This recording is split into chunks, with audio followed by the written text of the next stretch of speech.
This video is sponsored by Lighter Creative. More about them later on. The Emerald Armored Space Marines of the Salamanders belong to the 18th Space Marine Legion. These stoic warriors value resilience, willpower, craftsmanship, and devotion to humanity and Imperial citizens. On the battlefield, they unleash the fires of their volcanic homeworld, Nocturne, specializing in close-range combat, including flame and melta weaponry. These weapons being improved by the expert craftsmen of the chapter's artisans, who create some of the most powerful weapons equipped by Space Marine infantry. On the tabletop, Salamanders are a Space Marine chapter that focuses on incredible damage with short-range weapons. This includes things like their characteristic melta and flamer weapons, but also can extend to doing additional damage with bolters and melee attacks. They tend to play extremely aggressively and make extensive use of elite heavy weapon infantry squads.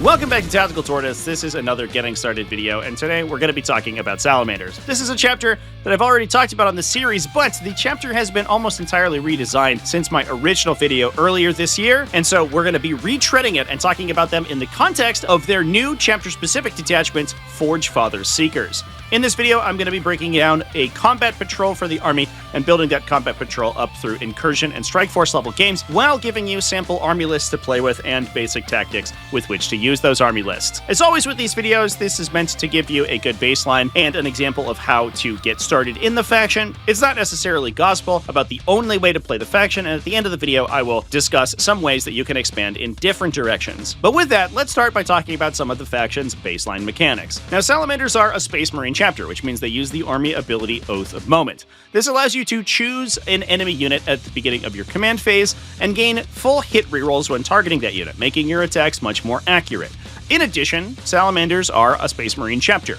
This means that they will use the Adeptus Astartes faction keyword. However, they also have the Salamanders keyword. Several units in the Space Marine Codex, such as special characters like Adrax Agatone and Vulcan Heston, will have the unique Salamanders faction keyword. If you choose a Salamanders unit in your army, you are excluded from taking any of these additional special chapter keywords. So you cannot, for example, take both Adrax Agatone and an Ultramarines character like Rabute Gilliman in the same army, despite both being from the same codex. However, if you choose Salamanders as your chapter keyword, one of the benefits is that, as a codex-compliant chapter that doesn't have any supplemental releases like additional codexes full of units and detachments to take, you get an enhanced version of the army ability, also granting you +1 to wound. This gives you an enormous boost of damage when targeting that unit selected with Oath of Moment, making your army both more accurate and inflict more damage on that unit when you attack. Given that Salamanders have several other ways to target specific enemy units for deletion, this actually allows the faction to go a really long way by buffing the majority of their army against your Oath of Moment target, while buffing specific units elsewhere that we'll discuss as we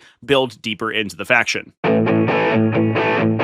This video is sponsored by Lighter Creative, and in addition to making a wide selection of laser-cut terrain, Lighter Creative has also branched out into battle mats and wants me to showcase to you their new battle mat style. The folks over at Lighter Creative have been hard at work developing a new material for tabletop gaming mats. We've seen neoprene mats and we've seen vinyl mats, but this is a slip-resistant rubberized vinyl that's incredibly flexible and incredibly precise. The nice thing that allows Lighter Creative to do is actually put grid lines on their mat. Now, obviously, we've seen these before in things like vinyl mats. The big benefit of these over neoprene is that this material doesn't stretch like neoprene does. So you actually get accurate sizes on all your map cuts. I'm not going to throw anyone under the bus here, but I did live stream an event recently where the mat on the championship table was just 59 inches long, which is a full inch too short. That doesn't happen with this style of vinyl terrain, and Lighter Creative has this new material that's crease resistant, has an anti-tear backing, and is actually slightly tacky, so it prevents your models and terrain from moving around. Now, we've talked about them in the past, but the grid lines and pre-placed objective markers on these mats are a life changer. They make it extremely easy to set up your boards, as well as to determine where things like deployment zones, table quarters, different areas of the battlefield for zone control are. We play a lot of Tabletop Simulator here on the channel, and these basically are like playing Tabletop Simulator, but in real life. So check out their mats as well as their selection of laser-cut terrain features in the links in the video description. And huge thanks to Lighter Creative for sponsoring this video. And now, back to the content. Now we're going to start by discussing the Salamanders Combat Patrol. As I mentioned with all these videos, I highly recommend if you are beginning a new army, especially getting started in a new faction, you start with that faction's combat patrol. It gives you a strong baseline of units. It gives you a good starting place to get started and learn about the faction and its mechanics. And fortunately for us, the Salamanders combat patrol is one of the most excellent ones for the faction in all of Warhammer 40k. Basically, all of the units that we have in the combat patrol here are going to be highly played inside this chapter in specific. Well, they are a little specific to the chapter. Units like Infernus Marines are not typically highly played outside of Salamanders. These will still be used in most of the Salamanders specific builds that we discuss. Now, what is exactly included here? First of all, we have 10 Infernus Marines. These are flamer equipped Space Marine infantry that give you an auto hitting weapon that can force battle shock checks on enemies. A big synergy within the Salamanders faction is close range shooting, as well as torrent based shooting, that is weapons that automatically hits their target, and pyroblasters that the Infernus Marines are equipped with fit that bill. On top of that, we also have a 3-model Eradicator squad. These guys are dedicated anti-tank heavy weapon infantry, and they're extremely good at their job. Again, they are equipped with meltas, so short range weapons, which is what we want to be seeing. And there is some explicit synergy between melta weapons and Salamanders in general. On top of that, we also have an Assault Intercessor squad. These guys are useful in a wide variety of Space Marine armies. A lot of Space Marine lists are going to be running these, especially alongside combat characters like captains, for example. In this case, it's not a unit that we're going to use too often as you expand your collection into more dedicated Salamanders units. However, if you ever decide to build out into other styles of Space Marine armies, Assault Intercessors are never bad. And honestly, there's not really a situation in which you are unhappy to have an Assault Intercessor unit. They're relatively cheap, they can do high damage in melee, and they can support melee characters very well. On top of that, we also have an Invader ATV. These guys, when equipped with a multi-melta, give you a fast, relatively difficult to kill, high mobility melta weapon delivery system. So they're good at scoring objectives. They're good at shooting enemies with a melta gun. They're not the easiest thing to pull off an objective, at least for sort of non-dedicated anti-tank shooting. And it's just a nice little biker to have around. So all of these are going to be used very widely as we build our Salamanders lists in the future. So highly recommend this combat patrol. Now, moving into Incursion level play, this means that we have to go through the normal 40k list building process, unlike Combat Patrol. And Incursion games are 1,000 point games, which is usually about a doubling of the size of the Combat Patrol. This means that we have to start by choosing a detachment for the army. In this case, we're going to be focusing on the Salamanders specific detachment, the Forgefather Seekers, although you can play any of the generic Space Marine detachments alongside Salamanders, and there are a couple good ones that we will discuss later on in the video as we move into expanding the collection. However, for this case, we're going to be sticking with this Forgefather Seekers throughout the video, and this detachment has some very unique benefits for armies like Salamanders. First of all, it makes it easier to deliver all of your short-range shooting by giving all of your ranged weapons assault. This allows your units to advance and still fire with those ranged weapons, which makes them basically passively slightly faster. On top of that, it also encourages you to get close to your opponent by giving +1 strength to ranged weapons if you attack an enemy within 12 inches of you. Since most of your weapons, things like flamers, are already going to be range 12, this just further incentivizes you to play the normal way that you should be playing in most of your games. Now, Forgefather Seekers also is unique in that it gives you some additional benefits if you include the army faction leader, essentially Vulcan Heston. It gives you bonuses to your Infernus Marines, allowing them to either shoot and perform actions or advance and perform actions. This makes them much better at scoring utility secondary objectives and getting you points. They basically become very similar to a lot of your sort of basic utility units in this style of build. Now, from there, we also have some nice benefits for these guys. Stratagems like Burning Vengeance, for example, that allows you to disembark from your transports after your opponent attacks it and then counter-attack them. This is going to be good if you have units like Infernus Marines or Eradicators inside a transport. Your opponent comes in to try to destroy the vehicle. If it takes them more than one activation to do so, you can hop out, preserve your infantry, and also potentially get some shooting onto your opponent. That's very useful. We can also buff our damage passively by using Crucible of Battle to get +1 to wound, targeting enemies within 6 inches. So this detachment is all about getting close to your opponent and shooting them from point-blank range, doing maximum damage when you do so. And that's what we're going to be doing when we build this army. Now, moving into this Incursion level build, this list is going to be a jumping off point between the Combat Patrol level of list and the larger Strike Force. It is a little eclectic at this stage, but it will function fairly well. And once we build it into a 2,000-point army, it is going to be a well-oiled machine. Now, in this case, there are some interesting sort of evolutions from the Combat Patrol that are a little bit difficult to get into an Incursion game without taking a bunch of additional units that we wouldn't necessarily use in Strike Force mode. The first thing is that Adrex Egatone, who's included in the Combat Patrol, is an incredible character. He's probably one of the strongest melee buff characters for Space Marines in the entire faction. He gives you full wound rerolls in melee, but it only works while he's leading a unit. He could lead the Assault Intercessors, but they already have a wound reroll effect built in, so you don't necessarily want to be bringing those together. So we want to be including him in something. He can jump into an Infernus Marine squad or an Intercessor squad. Either of those is effective, but not necessarily we want to be doing when we reach his final form. However, we do want to use him because he is going to be a strong melee counterpunch to the list. Now, in addition to that, we're also going to start to use some of the transport synergies that the faction has. So for that, we're going to be bringing a pair of Impulsors. These guys have kind of their choice of units that they can embark to begin with. They can start by embarking units like the Infernus Marines to deliver them. They're actually incredible at delivering the Infernus Marines because they have a firing deck, which allows units embarked in the transport to shoot outside of the transport during the transport's shooting activation. And the big benefit here is that if you already want to get within 12 inches to get your bonus strength on the Impulsors, once you do that, you're then also going to be firing all of your Infernus Marine squads out. And so these guys can fire a massive amount of shooting. The Impulsor, once it gets to 12 inches of its target, if you equip it with an Iron Hail, Sky Talon, Stubber array, that's the turret-mounted dual machine gun, and Stormbolter Swanson mounts, then this thing will fire 22 total attacks.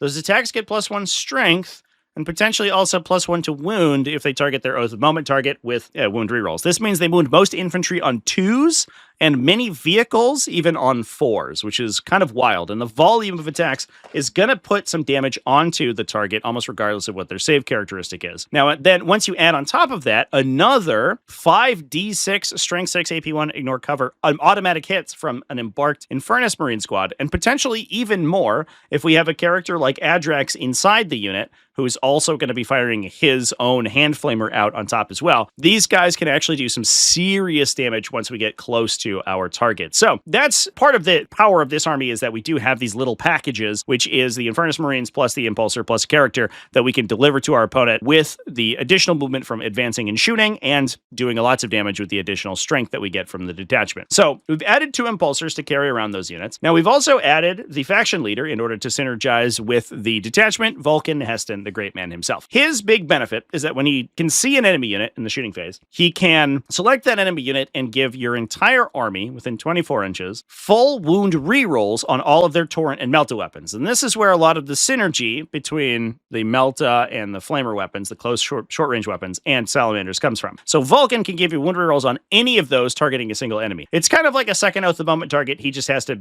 be able to see them in order to do that. So all of our transports that are now firing 22 Strength 5 shots, as well as the 5d6 Infernus Marine shots, all of those 5d6 Infernus Marine shots are going to get wound rerolls on whatever he chooses as his target. That's an insane amount of damage, and it starts to allow your Flamers to kill enemy heavily armored units, things like vehicles or heavy infantry, with effectiveness. On top of that, when you have multi-Melta equipped units, like these Invader ATVs back here, the multi-Meltas will also benefit from those wound rerolls. So we could, for example, have our 2 Invader ATVs here run up to an enemy unit. You choose that unit for Oath of Moment to get hit rerolls and +1 to wound. They get +1 strength for being within 12 inches. If you get them within 9 inches, they get bonus damage for their Melta rule. And then Vulcan Heston can choose that unit as his target for rerolls, and suddenly these Meltas are rerolling hits and wounds and getting +1 to hit and getting +1 strength. And the chances of you getting 3-ish of these Melta shots through at d6 +2 damage each is very high, which allows you to start killing tanks with your little bikers, which is very impressive. Now, on top of that, we also have the Eradicators, who can do a similar thing. They have built-in rerolls, so they don't necessarily need Vulcan's rerolls, but you can start to see that the combos that this army can construct once you start assembling all of these pieces together are very important. Now, we oftentimes will need a unit for Vulcan to embed into to protect him. We're going to be using the Assault Intercessors in this case because He has a strong melee profile. He has a Devastating Wound Spear.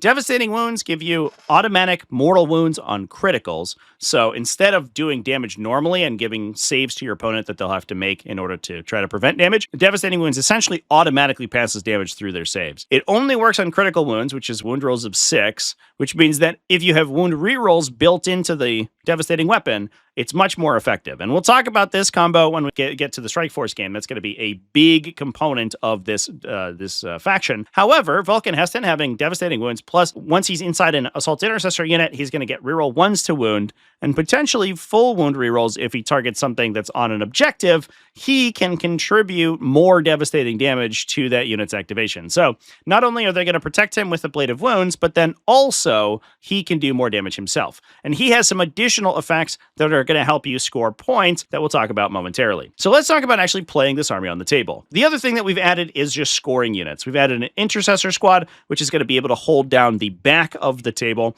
It's just 5 models with bolters. They're very basic, but they're going to be able to stand at the rear of your army. They're going to be able to objective secure your home objective, so you lock it in under your control, and it remains that way until someone else comes and takes it. Very useful.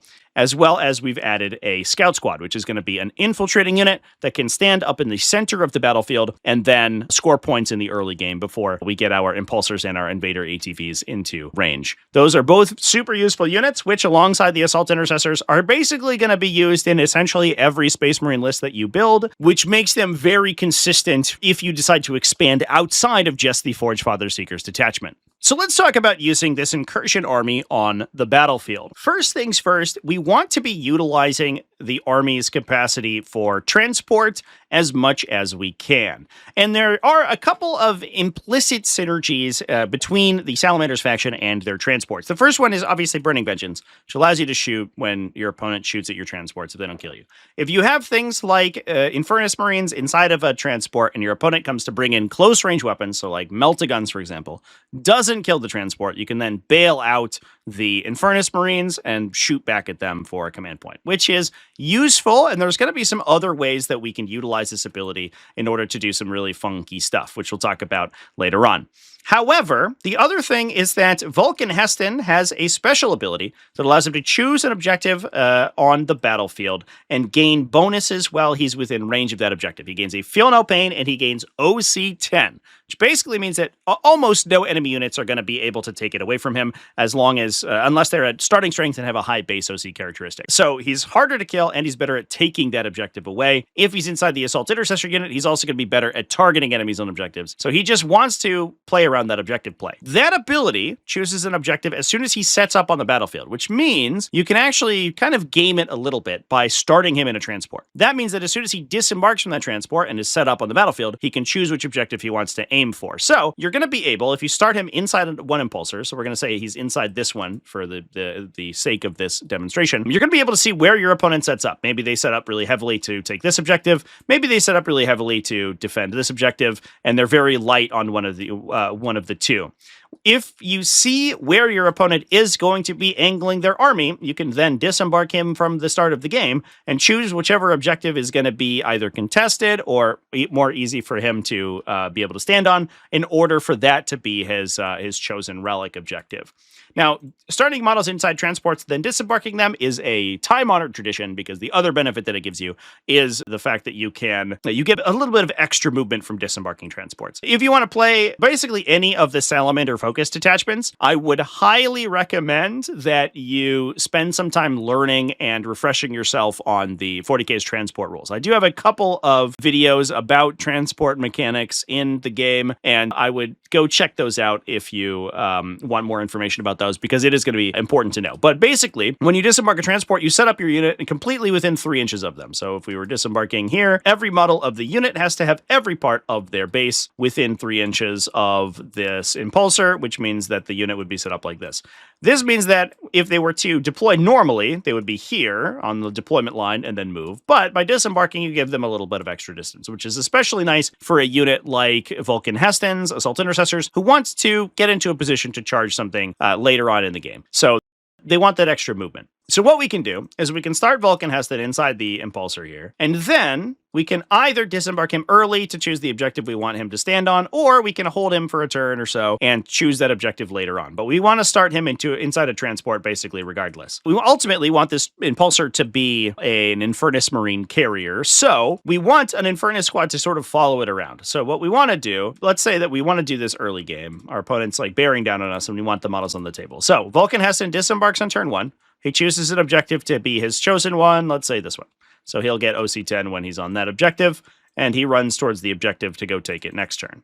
We can then take this Infernus Marine squad and immediately embark them into transport by ending with everyone within 3 inches of the Impulsor, which means they will then embark, and the Impulsor can now move normally. There's no restriction behind both disembarking and embarking units on the same turn in a transport. You just can't have a unit disembark a transport and then embark a second transport. That's the only restriction. So we can disembark a unit, leave with it, run up a new unit, embark it into the transport, and then move the transport as normal, which gives us 2 of these little Impulsor missiles, essentially. Now, the Impulsor units are going to be important here. As I mentioned before, they want to get within 12 inches of their target. So a lot of times what they're going to be doing is very similar to Vulcan's unit. They want to be staging themselves up the table in a position where they can be hidden, but they can threaten the objectives. You want to set up a situation where your opponent is very disincentivized from taking the objectives from you because you're just straight up going to kill them. They also want the opportunity to threaten objectives like this one. So if we're able to stage this guy over here, for example, we can use the assault that all of our units gain from the detachment baseline to advance them. They're normally a base 12 inches of movement. However, with the additional movement you get from advancing, it's an additional d6, which tends to be somewhere around 3 or 4 inches. You're going to be able to project the threat range of these things pretty far. The ideal is to get them in a position where once your opponent comes up to take objectives, you can immediately get an Impulsor within 12 inches of them. Unless they're a heavy tank or something, an Impulsor, especially with Oath of Moment, is just going to kill them most of the time. If it's an infantry unit, something like that, you're shooting 22 shots at the top of the Impulsor plus 5 or 66 flamer shots as well. That is likely to kill an infantry squad. That's sort of the ideal. What we want to be doing is setting up a situation where we can stage on the objectives and we can kind of threat overload the target. We want to ideally kill some of their utility units by running Impulsors up into them or running Invader ATVs or something. If your opponent comes forward, we can kill them with the Impulsors and then set up a situation where all the Impulsors run onto the objectives and then pressure the opponent. Salamanders are very aggressive, and what is often going to happen is that you're going to end up leaving your deployment zone with most of your units. Now, from there, I would also put the Eradicators into strategic reserve in this particular list. They are very slow. They cannot embark in Impulsors because their armor is too heavy. However, they can come off a table edge using strategic reserve. So when your opponent comes back in to counterattack these Impulsors that are running up the middle of the table, the Eradicators are going to be able to come out of reserve. Either they can use rapid ingress to set up at the end of the opponent's movement phase to then allow them to advance closer than normal, or they could just set up 9 inches away from enemies. And you want them to set up across from one of your opponent's vehicles and start getting shots into that vehicle with their full rerolls. If you have the Impulsor shooting into a vehicle, ideally you want Vulcan Heston to be able to run up and gain line of sight to that vehicle in order to grant all of the flamer weapons rerolls. But you don't necessarily need that for the Eradicators because they get rerolls anyway. Lastly, the last thing we want to do is use the Invader ATVs either to score objectives in the center that we can't do without either our scouts or our Impulsors, or if we don't need them in that capacity, we can use them as additional anti-tank damage. So on turns, for example, where the Eradicators come in, let's say there's an enemy tank over here, the Eradicators pop in off the table edge and shoot it with their meltas. We can also run in Invader ATVs with their fast movement characteristic plus melta weapon, and especially if we can get line of sight to a target with Vulcan Heston, they're going to be firing a re-rolling melta attack into them as well. So a lot of these style of Salamanders armies is going to be about sort of nickel and diming your opponent. Choose a target for Vulcan Heston. You can choose an Oath of the Moment target. Those are all going to buff your damage, and then you just start pouring shots into them with things like the flamethrowers from the Impulsors and the Eradicators and the Invader ATV. Now, the other benefit that we have for this particular list are the Scouts. The Scouts are another utility unit that we can use to score early. What you want to be doing is, because they infiltrate, is set them up in a position near the center of the table, where if you get any secondary objectives on turn 1 that would require you to move to the center objective or to any of the side objectives, you're going to be able to easily complete that. However, they also have Scout, which means that after you see who goes first, they can make a movement. So what you want to be doing is setting them up in a position where you can get to these objectives if you go first and you end up drawing a secondary where you need to move. Otherwise, you can hide them in a defensive spot. So you want to put them near the edges of terrain, for example, that you can ensure that the entire unit is able to hide behind. The best way to do this, I found, is you actually set up where you ultimately would want them to hide. So for example, if they're behind the template of this ruin, so they can't be seen from the other side of the ruin, I would pre-measure where they would go and then just move them up 6 inches, and that will be where they start. Then if the opponent goes first, they can run away. However, if the opponent goes second, they can move forward, or they can move in a position to better score objectives. They will need to draw the objectives after they make their scout move, but if they're in this position, they have a lot of opportunity to either attack the opponent or to retreat or move to the objectives that they need to in order to score. The scouts are going to be able to score you some points and construct a situation where your opponent has to come and answer them early. And all you want to be doing, the ideal, is your opponent comes into range of the objectives where your transports can that are staged can then counterattack. So if we have transports in positions like these, any enemies that move to these objectives are going to be in danger. If you can force your opponent to respond to you by pushing the scouts kind of aggressively and potentially even the invader ATVs to force them to come shoot you, then you can counterattack them and things are looking pretty good. Once you are able to get value out of those impulsors, that's essentially going to be your go turn. So after your opponent exposes something you can attack, you want to run all the impulsors up and you want to be able to threaten these objectives as much as possible. Your opponent's unlikely to have enough capacity to actually deal with all this stuff in the middle, especially given the fact that the impulsors will just disembark an entire unit once they're destroyed. So it's not like the impulsor is just its own independent entity. They're going to put a unit of Infernus Marines down once they are eventually get answered, and the Infernus Marines can continue to go fight. You just have to try to avoid situations where your opponent can easily destroy both the Impulsor and then also the Infernus squad inside. A good way to do that, if you have the opportunity to do so, and this isn't always going to be the case, but if you can plan it ahead of time, you can put an Impulsor in a position like this, for example, where it's shooting, let's say it's shooting an enemy on the objective. However, when your opponent comes to kill it, you can actually disembark the units behind this line of sight blocking terrain feature, which means that you are going to be able to dodge enemy shooting further on during that phase. So even if the impulsor is destroyed, your opponent can't draw a line of sight to these guys, and they're going to be able to advance on and attack the objective for a second turn. If your opponent doesn't have any additional attacks that can deal with the Infernus Marines once the impulsor is destroyed, you can also set up a situation where once the impulsor is dead, the Infernus Marines can deploy onto the objective. While they are battle shocked once the impulsor is destroyed, they become unbattle shocked at the start of your turn, which means they will likely then take the objective and score it for you, depending on the mission that you're playing.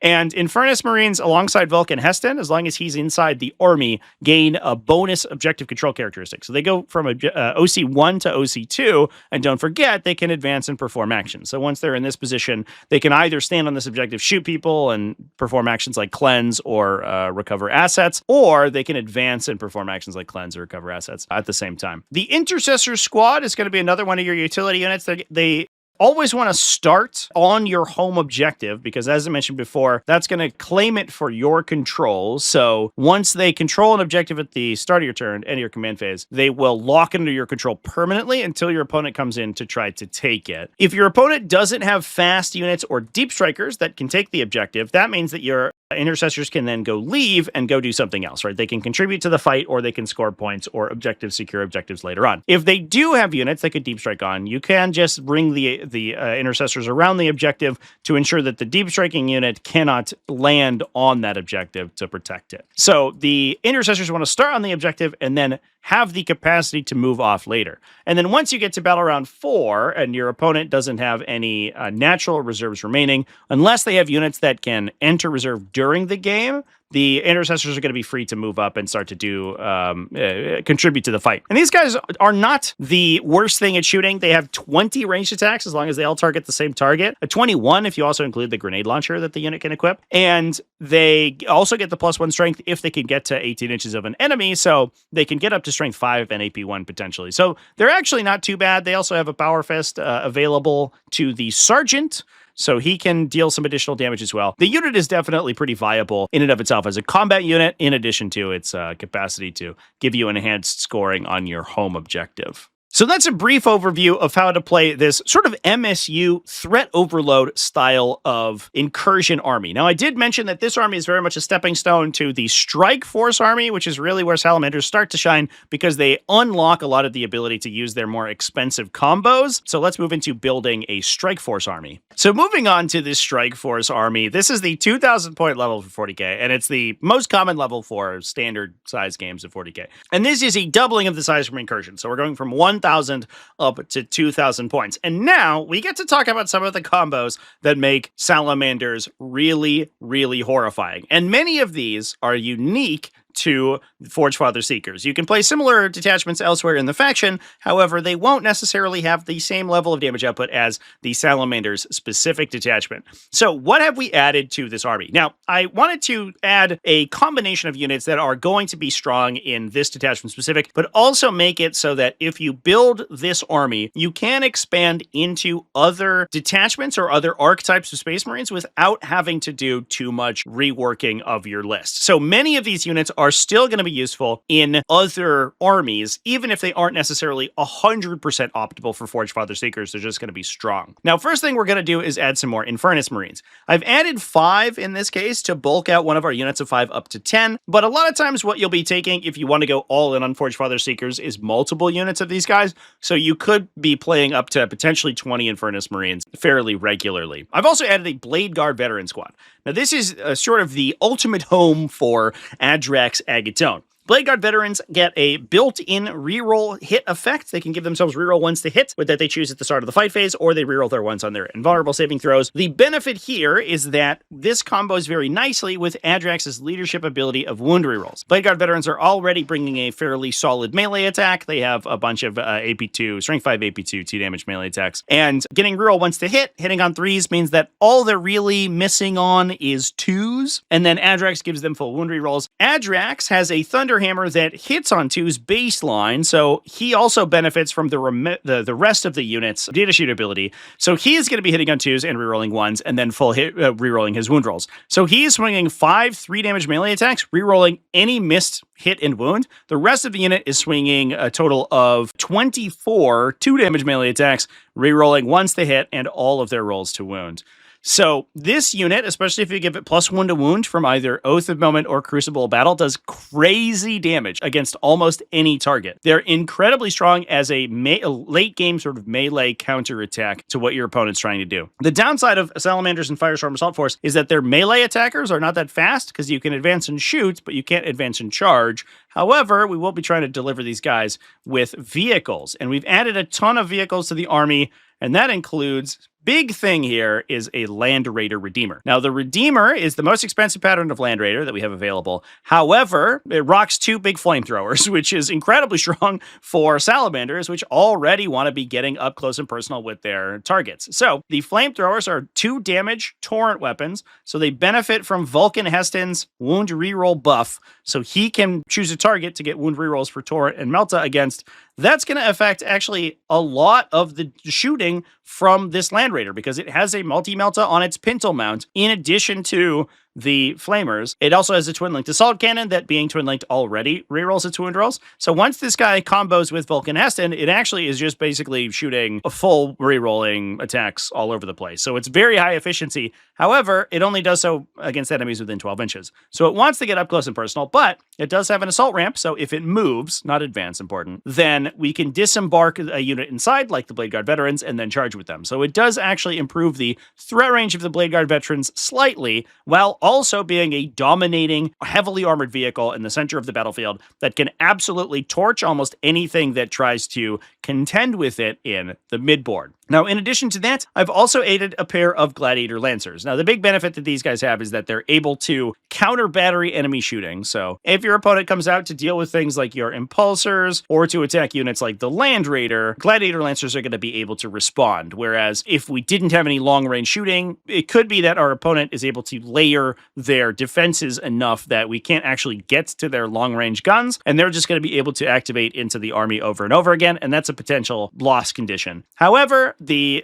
Gladiators will give you a little bit of counterattack to that. They have a little bit of synergy with the Detachment. A nice thing is that they do actually have a lot of ranged attacks. They have a similar amount of ranged attacks to the base chassis of an Impulsor. They have the Pintle Stubber as well as the Stormbolter Sponson, so they can shoot up to 14 times. Getting +1 strength on those is good within 12 inches, and then being able to advance and shoot with these all the time is good because you're basically always going to be doing it. Many detachments have to pay SAP to do that, and these guys just do it for free. So the Gladiators are good at repositioning or getting weird angles at your opponent that they weren't expecting because of the ability to advance and shoot. Other than that, they don't have a lot of explicit synergy with the Detachment. However, it's another unit that you'll use in basically any Space Marine army that you build. They're just good, high-efficiency, long-range anti-tank shooting. They can operate by themselves. They even have a built-in hit reroll effect. So they don't necessarily need your Oath of Moment. You can use Oath of Moment somewhere else. So very nice inclusion. Lastly, we've also added a drop pod. Now, these are kind of very niche, and this is a unit that I basically would only be playing inside Forgefather Seekers. However, it's only one inclusion. It's one single kit, and it's only a couple of points, so it's not the end of the world. But the reason that we're taking the drop pod is to embark this unit of 10 Infernus Marines.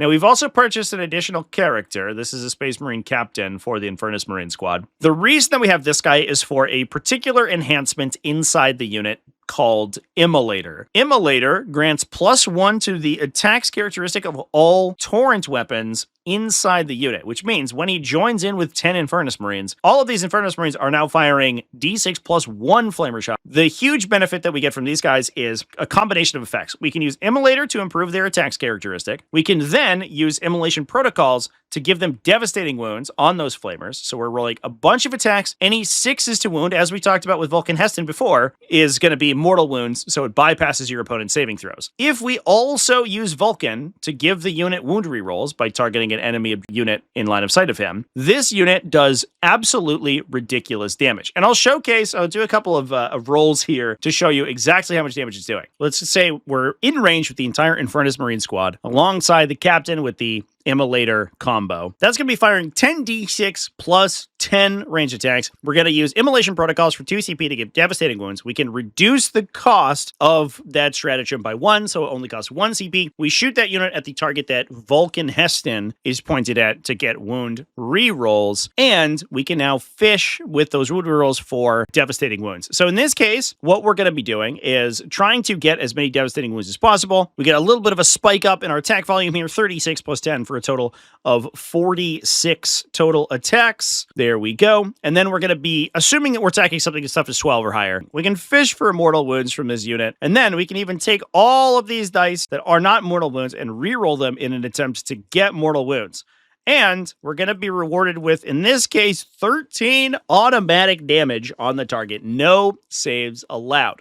The average damage here is probably somewhere around, I think 13 is probably somewhere around average. I think you average about 35 attacks. It should be what you get, plus 10, so 45. And of those, you should get 7 or 8 on each roll for mortal wounds. Now, if you are looking at something more lightly armored, and you could still end up getting value from the 5s to wound, so let's say it's like a T9 vehicle, we might just reroll to try to get 5 ups by rerolling just the normal failed saves, and in that case, we can expect a ton of damage here. So in this case, we're doing 12 mortal wounds, automatic damage, and then these are AP1 ignore cover saves. Most targets are saving on 4s against those, so it's about a 50% damage reduction. So this, by itself, is going to be 18 damage onto your target. That's an incredible amount from this unit. The captain also gets a shot in there as well, and because of the drop pod special rule, you can actually charge after deep striking with this unit. It does mean that you have to make a 9-inch charge, potentially, but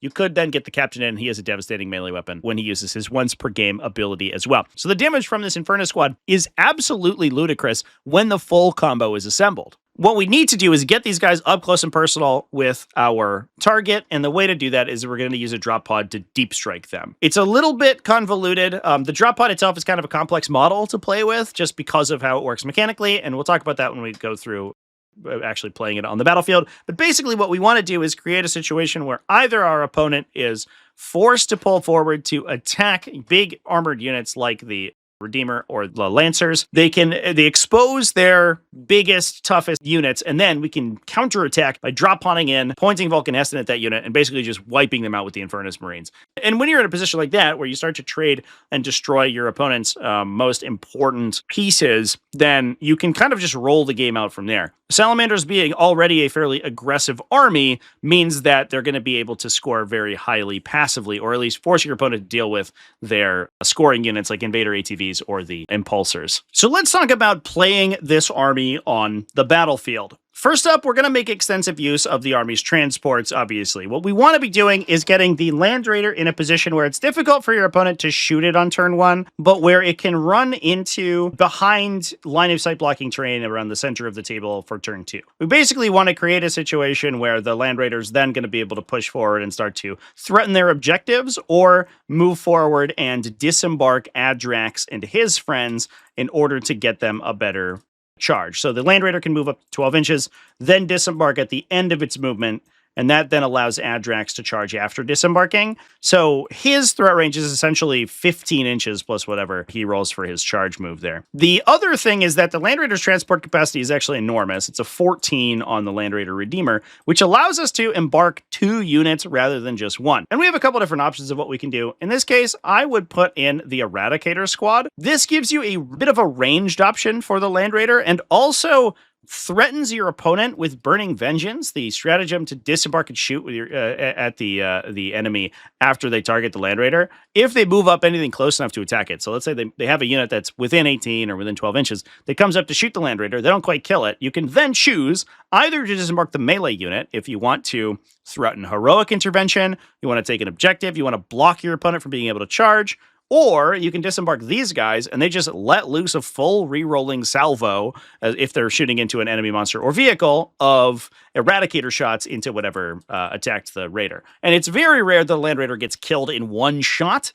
They're extremely resilient. They have a 2+ save. As long as you can claim cover, it's basically a 1+ save. And if you have any command points available, you can use stratagems like Armor of Contempt or Smokescreen to further protect them.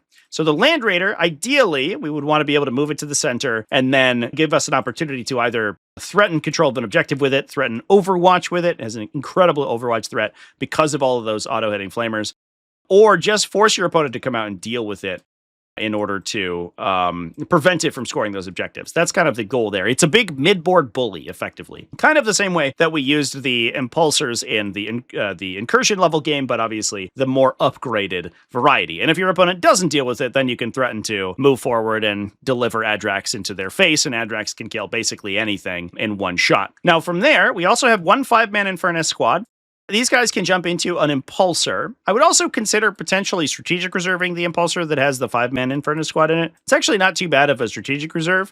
And coming out of Rapid Ingress, it's actually really scary because you can jump off the table edge in a position where your opponent either doesn't want to or can't shoot you, and then advance it up onto their objective and flamer everything on the objective. So that's a nice thing to keep in mind if you have the reserve capacity for it. Otherwise, you can just keep them in a spot like we talked about previously where they can move up behind terrain, and then they can come threaten the objectives and threaten to clear out infantry that are coming to hide on the objective. The other benefit, too, is that between the Impulsor, the Land Raider, as well as some of the multi-meltas like the Invader or the Eradicators, with Vulcan's buff, a lot of times these flamers are going to turn into anti-tank weapons. Consider even like a let's say 11 enemy. That's being wounded on 5s by the multi-meltas from by the flamers from the Land Raider, excuse me, and then it becomes 5s to wound from the Infernus Marines because you get +1 strength from the Detachment ability. Those things together with wound rerolls means you're going to be converting probably 50+% of your hits, automatic hits, into wounds that your opponent has to save in order to prevent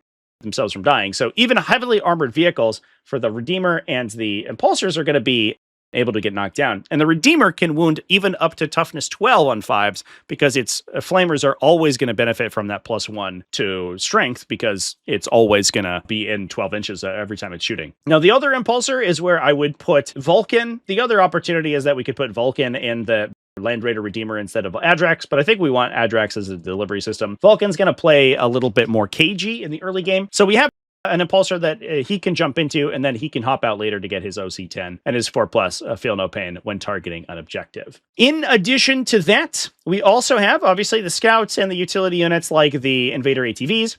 An important thing I don't think I mentioned in the Incursion game mode is that I would always try to put Invader ATVs in a position where they can advance, or even if you have the opportunity to do so, they can move to objectives in the center of the battlefield. That will allow you to more easily score those objectives on turn 1. So always consider that when you're placing them. You never want to put them in a position where they're just going to be shot by your opponent and die early. Like they're just giving up valuable utility units for nothing. But if you can set them up in a position where they're within 12 inches of objectives, a lot of times the objectives that you draw in turn 1 are things like take 2 objectives in the middle of the table, or extend battle lines, or cleanse, for example. And getting yourself the ability to just send in an invader and score that is pretty nice. So I would always be considering that. Worst case scenario, though, they are fast enough that they can make up that movement later on. Now, on top of that, the gladiators are also an interesting thing to consider. Most of the time, I prefer to put the gladiators around the flanks, so they can always advance and make movements like this to then cut lines of sight down kind of the long angles of the table. The other thing is that the gladiators, if your opponent is very well defended, if you look at the battlefield, you see a lot of terrain, and you can see that your opponent can hide very easily. The gladiators are also pretty good strategic reserve targets.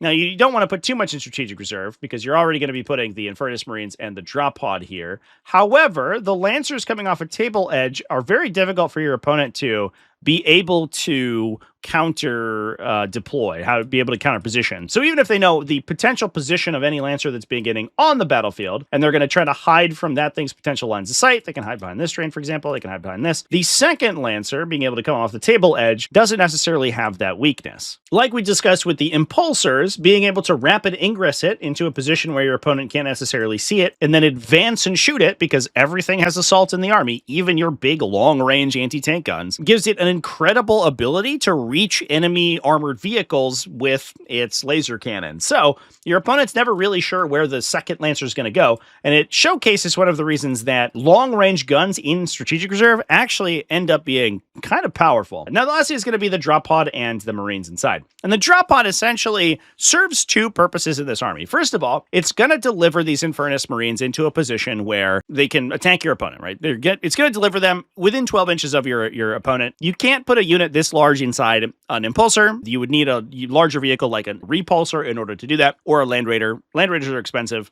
Repulsors are kind of slow. So we're going to be using a drop pod instead. They're cheap. They're disposable. It's really easy. The other thing is that the drop pod having deep strike forces your opponent to put their own utility units forward to screen it out. Because deep strikers can't come within 9 inches of enemies, usually what your opponent is going to want to do is create a situation where their units, like scouts or things like that, are bubbling out their more important units. So let's say we don't want this tank to be shot by an Infernus Marine squad. We're going to put our scouts in front of it so that the Infernus Marines can't set up within 12 inches of the Gladiator. The benefit here is that most of the shooting inside a Salamander's army, so things like their Land Raider Redeemer or the Infernus Marines, is range 12 flamer attacks. These things don't typically have a very long threat range, which means you need your opponent to feed units into you to actually give you things to attack. And basically telling your opponent from the start of the game, hey, I have a unit that's gonna, if you let it, basically kill anything. Because as we talked about before, this unit averages somewhere around between 12 and 15 mortal wounds that punch through any of your opponent's saving throws. You have to push forward your cheaper things into a position where I can kill you, or simply don't engage with me at all, which is totally fine. I'll stand on the objectives and I'll score points. So you can construct a situation where your opponent either has to allow you to continue to score, or let you drop in Furnace Marines on them, or give you their light units which you can then just kill with your flamers. So they force your opponent to come out of cover and actually interact with you in a big way. That is a nice side benefit to the unit, and it gives you a way for your short-range weapons, your flamers, and your other attacks to interact with your opponent. If your opponent doesn't have enough screening, or you're able to kill their screening, or they aren't able to position around it, once you are in a spot where you can get Vulcan Heston line of sight to the target, and you could even, if you wanted to, if you want to ensure that this works to make sure your opponent can't hide from it, you could deattach Vulcan from this unit, or not attach him at the start of the game, and then put Vulcan into the drop pod as well as the rest of the unit. So then when he arrives, he's going to choose his objective to get bonuses on, and then he's also going to have line of sight to whatever the unit's shooting at. Obviously, you lose the benefit of him being inside this unit, and you lose any benefits he would get from attaching, but it does mean that the combo always works. So that's another option that you have if you find your opponents are able to stifle his ability to see them. But this is a unit that's going to come in, and it's going to basically cook whatever it shoots at. Either it's going to get full comboed off from Vulcan Heston, or you're just shooting 10d6 plus 10 strength 6 flamer shots into infantry, which is probably just going to kill them regardless of any of your buffs. Now, the benefit of the captain here, in addition to carrying around the enhancement for +1 attack, he also grants you a command point cost reduction effect. So once per battle round, he's able to reduce the cost of a stratagem that targets that unit. So he can take your normally 2 CP devastating wounds and turn it into 1 command point, which makes it much easier to stomach. Alternative to that, you can also use things like Armor of Contempt or +1 to wound from these guys for free as well. And he's actually no slouch in melee too. So the unit, while it doesn't necessarily want to get engaged in melee, it will slap pretty hard with him in it if you do end up getting engaged by something random. So these guys are essentially acting both as a bit of mutually assured destruction with your opponent, as well as a hammer blow unit if your opponent decides to come in and aggressively engage with you. And with all that being said, the gameplay of this army is essentially identical to that of the Incursion level game.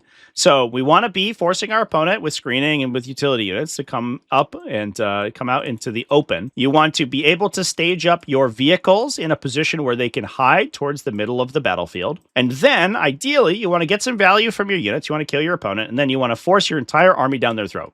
Salamanders, like I always say, they play so aggressively. You want to create a situation where your opponent has no choice but to answer all these vehicles that are pushing forward, as well as your, multi-melta units and stuff like that. Anything that's left after that counterattack is going to get drop podded by this drop pod unit. They're going to get countercharged by Adrax Agatone, and they're going to get cooked by whatever flamers you have remaining. Now, obviously, I would assume that you lose some of these units as you push forward, but once your opponent gets within that 12-inch range band, Salamander's damage output wildly improves, and you start to see that +1 strength, +1 to wound, wound reroll from Vulcan, all this stuff start adding up. They start stacking in crazy ways, and so you start to see that your smaller units, like utility units, things like that, start to actually deal significant damage to your opponent, and you can kind of ride that attrition high out to victory. The one way that things can go wrong for you is if you get engaged too heavily by enemy melee units. It does seem like Salamanders would be a good melee faction because they do want to get up close and personal to you, but they want to get up close and personal to you for shooting. So this style of like hyper aggression is good against ranged enemies that are going to try to hide and stay far away from you, because you'll need to break cover and run at them for a turn in order to allow yourself to get into engagement. However, melee armies are going to try to come and engage multiple of your units and prevent you from being able to shoot into that combat. That is problematic, and in those cases, you want to be sort of drip feeding your opponent, your units into them a little bit more judiciously. So being threatening with things like the Invader ATVs, and then putting your pulsers and your response units farther back in a position where if they come in and kill an Invader ATV, you can then counterattack with either the impulsor or the units inside it. But in any case, as you play more games with this list, you're going to find the situations in which you have to be aggressive and in which you have to be a little bit cagier and play more of a keep away game. But with that, there are a bunch of ways that you can further expand this army, and let's talk about them next. As I mentioned before, the one thing I tried to do when I constructed this list is include a lot of units that you could use in other Space Marine armies and also worked within Forgefather Seekers. However, there are a couple units that are explicitly powerful inside Forgefather Forgefather Seekers. I talked about this drop pod combo with the Infernus Marine Squad. However, there's a much more efficient and effective way to deliver this combo with the Immolator enhancement plus Devastating Wounds plus Vulcan, and that is Vanguard Veterans. Now, obviously, Vanguard Veterans are a little bit of a niche unit. Many Space Marine chapters do appreciate using them. However, they aren't necessarily the most commonly used unit ever. And especially the Salamanders variety of Vanguard Veteran, which will mount a hand flamer, is a little bit more niche than even the more standard ones, which usually will bring a Storm Shield in order to be resilient. The benefit here is that we can take a jump pack captain with a hand flamer himself. So not only is he going to benefit the unit with Immolator, but he's also adding an additional d6+1 attacks in. The unit has Deep Strike naturally, so now we don't even need a drop pod to bring them in. And then they can rapid ingress and move up to 18 inches if they get a strong advance roll to get line of sight to their target with that range combo. They themselves also hit pretty hard in melee, so if they can rapid ingress, move 12, and shoot a target, they're going to be able to do that and then charge in and potentially do even more damage afterwards. So these guys are really the quintessential Forgefather Seekers unit and can do absolutely ludicrous damage. They're firing then 11 d6 plus 11 attacks, which ends up typically being somewhere around 50 shots with full rerolls and Devastating Wounds. And the fact that the Hand Flamer is a pistol allows them to do this in melee as well. And the fact that it's only strength 3 instead of strength 5 doesn't matter so much because most of the time you're going to be looking specifically for mortal wounds. So it doesn't really matter what your strength is. You're just hoping to roll 6s on that wound roll anyway. So these guys are the much more efficient way to deliver that Immolator combo, which is classic to Forgefather Seekers. However, it's not a unit that as you expand your collection, you're going to be using in many other detachments. Now, on top of that, utilizing the Infernus Marines in a greater capacity to take more of these little Infernus plus Impulsor bricks is actually pretty helpful. The Impulsor bricks are just super useful to hop around. They do incredible damage if you can get up close and personal to your target. They're not hyper expensive, and they deliver high objective control characteristic infantry very effectively. So having more Impulsors plus more Infernus Marines is never bad. They aren't battle lines, so you're restricted to just 3, but you could add 2 or even sometimes 3 of these little units inside your army, and you would feel pretty good about it. Lastly, Vulcan Heston can also be played with alternative attachment options. He doesn't necessarily need to be played with the Assault Intercessors, although they do improve his damage output. Company Heroes are another good option, which wildly improve his survivability. They have more wounds in total than the Assault Intercessors, a total of 16 wounds instead of just the 10 that the Assault Intercessors have, and they give a -1 to wound effect, plus they have some solid shooting in melee as well. So that's a very common unit to attach Vulcan Heston into in order to keep him alive while he continues to apply his buff. If he's too exposed, your opponent will just target him down and kill him. But with the Company Heroes and potentially his Fail No Pain and his strong base armor save, he can be kind of hard for your opponent to kill, and sometimes they won't even bother. Now, lastly, another way that we could build this list is to focus more heavily on the Eradicators. And there is a combination inside this detachment that is strong with Eradicators, that being the Apothecary Biologus alongside the Forged in Battle enhancement. This gives you the ability to turn a hit roll into an automatic 6, which you can do after rolling all of your hit rolls and re-rolling them, thanks to Total Obliteration, the Eradicator ability. So, an Apothecary Biologus who gives lethal hit to the unit, attach him into the unit with this enhancement. You fire the unit at a target. Any 6s you get are lethal hits. Then you re-roll, and any 6s you get on the re-roll are also lethal hits. Then, if you have a miss or even a standard hit in there, you can take that and turn that into a 6. So you can turn a missed attack, even after the re-rolls, into an automatic wound. Eradicators are already strong with Assault. They're already strong with the +1 strength you get from the detachment, and then also being able to add this effect in on top of that to get another big high-impact melt-a-shot through is a nice combination, especially if you're running larger units of them. Now, some of these combinations actually carry over to another detachment that we could expand the collection into, that being Firestorm Assault Force. And Forgefather Seekers is actually an evolution of the Firestorm Assault Force detachment. It gives you essentially the same bonuses, however, doesn't have the same synergy with Infernus Marines. Infernus Marines don't get the ability to advance and perform actions and still shoot and perform actions like they do in Forgefather Seekers. You also lose the Immolator enhancement, so you don't have access to the same level of combo with Immolation protocols for Devastating Wounds as you would get inside Forgefather Seekers. So that's usually not quite as efficient, and you typically don't see it. However, you do get a couple of really big benefits. The first one is the rapid embarkation stratagem. This allows you to embark into a transport at the end of any fight phase, provided that you didn't start the turn embarked in a transport. So while this can't allow you to disembark, then act as normal, then re-embark and prevent your opponent from attacking you, you can, for example, disembark during your turn, act with the unit, and if your opponent doesn't do anything to you, re-embark and continue to move and disembark the subsequent turn. Alternatively, and this is the cool thing you can do with the stratagem, you can start your own turn disembarked, then act with the unit, and then embark them. So let's say, for example, we have a unit like Vulcan Heston. He's out on the battlefield behind a ruin. He can run out onto the table, use his ability to target enemies and give you wound rerolls on all your Meltas and your Flamers. Then, at the end of the turn, he can jump back into a transport. Your opponent can try to kill his transport to get at him. If you position the transport correctly, you can make it so he can disembark out of line of sight. Then he can run forward, apply his buff again, and re-embark into a new transport. And you can continue to cycle this over and over and over again, so your opponent can't interact with your most important units. You can do crazy things like bring units out of reserve.